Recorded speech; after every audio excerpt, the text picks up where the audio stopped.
D'autant que l'hôtel est connu pour avoir abrité par le passé les meurtres des tueurs en série Jack Unterweger et Richard Ramirez. Et coucou, j'espère que vous allez très bien, bienvenue sur ma chaîne. Aujourd'hui, on se retrouve pour pas 3 histoires, mais 4 histoires paranormales pour cette semaine d'Halloween, de l'horreur. J'espère que ça vous plaira. Si ce genre de contenu vous plaît, n'hésitez pas à mettre un petit pouce bleu vers le haut et aussi à vous abonner à ma chaîne en activant la petite cloche des notifications. Je vous invite à vous installer confortablement sur votre canapé ou ce que vous voulez avec votre petit plaid ou quoi. Et à vous prendre un petit truc à grignoter, à boire, ce que vous voulez. Qui avec vous d'ailleurs. Et du coup, si vous aimez ce genre de contenu aussi, n'hésitez pas à aller checker dans la playlist ici les autres vidéos des histoires paranormales. N'hésitez pas aussi à me dire quelles sont vos histoires préférées. Et je vous laisse avec la petite introduction et c'est parti.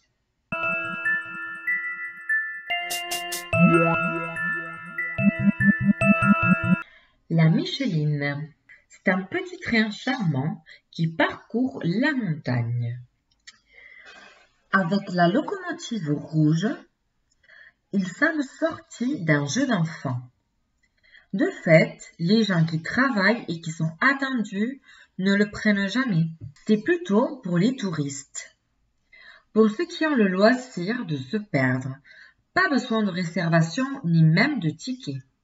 On embarque quand on le souhaite à partir d'un petit quai construit exprès et on se débrouille avec le contrôleur pour payer. Le problème de ce système, c'est que l'on n'a aucune preuve de qui a pris ce train et quand. Dans les affaires de disparition qui se sont multipliées ces derniers temps, c'est très ennuyeux. Voilà pour la petite première histoire qui était assez intéressante. Du coup, ça se passe dans un train, donc c'est un train fantôme ou un train, on ne sait pas, à savoir. Mais c'est très bizarre comme histoire en effet avec ces disparitions quand les gens prennent ce train-là. Donc voilà, si vous prenez ce train-là, faites attention à vous, on ne sait jamais, je ne sais pas, c'est bizarre. On va passer de suite avec la deuxième histoire. De Villers-Outréau. C'est un pavillon douillet du nord de la France à Villers-Outréau.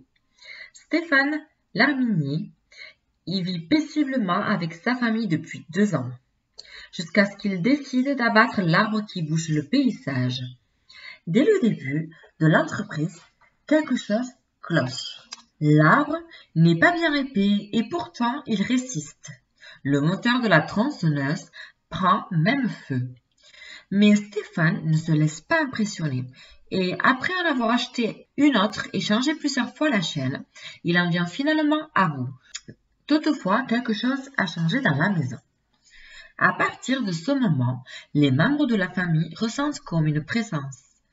Ils entendent des chuchotements et des bruits dans l'escalier qu'ils ne peuvent s'expliquer. Rien qui ne les inquiète outre mesure. Mais les enfants se réveillent bientôt en pleurant la nuit. La plus petite est persuadée qu'une fillette la fixe depuis le plafond. Une autre fois, la petite fille soutient qu'une dame est debout à côté des toilettes. Terreur enfantine ordinaire, c'est ce que pensent les parents, jusqu'à ce que eux aussi commencent à expérimenter l'incroyable. Stéphane témoigne avoir vu des visages et même des corps se dessiner dans la nuit. Un matin, il se réveille avec des traces de doigts sur la poitrine et un chiffre inscrit sur le poignet. Ça n'est trop. La famille décide de faire bénir les lieux par un prêtre, mais à peine 2 heures plus tard, les phénomènes reprennent avec, semble-t-il, plus d'intensité. Stéphane Larminier et sa famille ne voient pas d'autre issue que de quitter leur maison le 29 août 2014. Voilà pour la première histoire qui était plus longue du coup à lire, donc c'était super chouette et j'ai préféré celle-là par rapport à la première, même si elle était intéressante aussi, mais parce qu'il y avait un peu plus d'histoire, un peu plus de détails, donc c'était plus intéressant. Et c'est sûr que c'est terrible quand même de vivre des situations où on a des maisons hantées à ce point.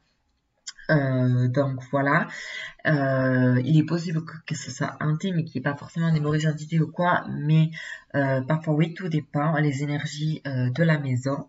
Voilà, on va passer de suite avec la troisième histoire de cette vidéo qui, je pense, vous connaissez un petit peu parce qu'on en parle dans la série américaine Horror Story et qui est assez réputée comme histoire aussi. La mort d'Elisa Lam.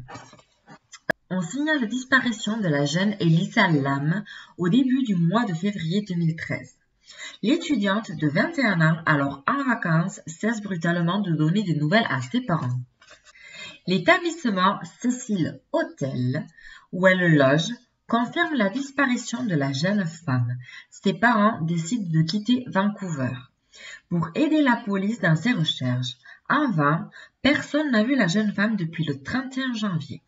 Le 14 février, la police de Los Angeles décide de rendre publique la dernière apparition d'Elisa. Il s'agit d'une séquence de vidéosurveillance de l'ascenseur. On y voit Elisa entrer dans l'ascenseur seule, puis la jeune femme semble avoir peur. S'agite, sort plusieurs fois de l'ascenseur, dont les portes restent étrangement ouvertes, pour inspecter les alentours. Plus tard, devant l'ascenseur, elle semble parler à quelqu'un d'invisible.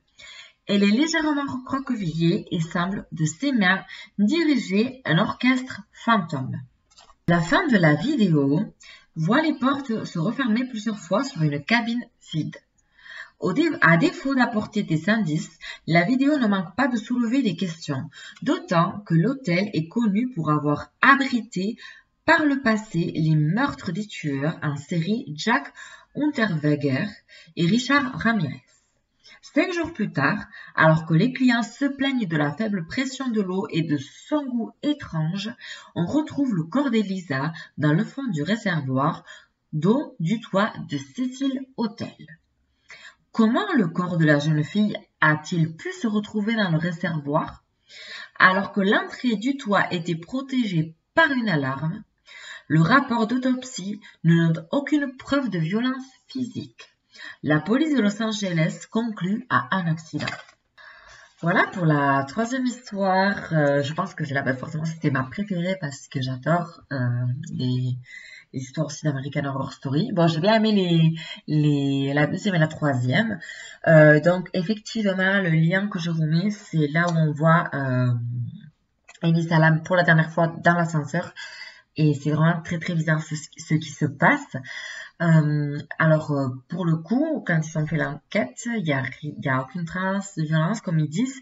Donc, personne ne l'aurait agressée.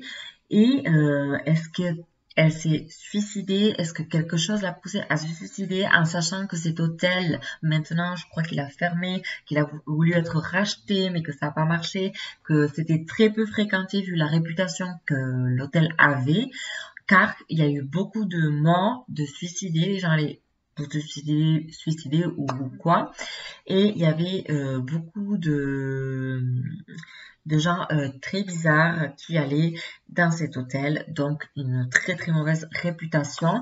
Et vu qu'il y a même une dame qui avait jeté son bébé par la fenêtre, donc vu qu'il y a eu beaucoup de morts, est-ce que du coup c'est suite à ces fantômes qu'il aurait vu que ça l'a poussé au suicide, ou c'est eux qui l'ont poussé à ça?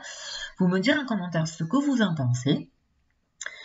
Pour ma part, c'est assez creepy parce que du coup, là, comparé à d'autres histoires où c'est que quelques personnes qui racontent, qui ont vu certains trucs, là, c'est vraiment plusieurs personnes qui ont vécu des choses assez paranormales dans cet hôtel-là.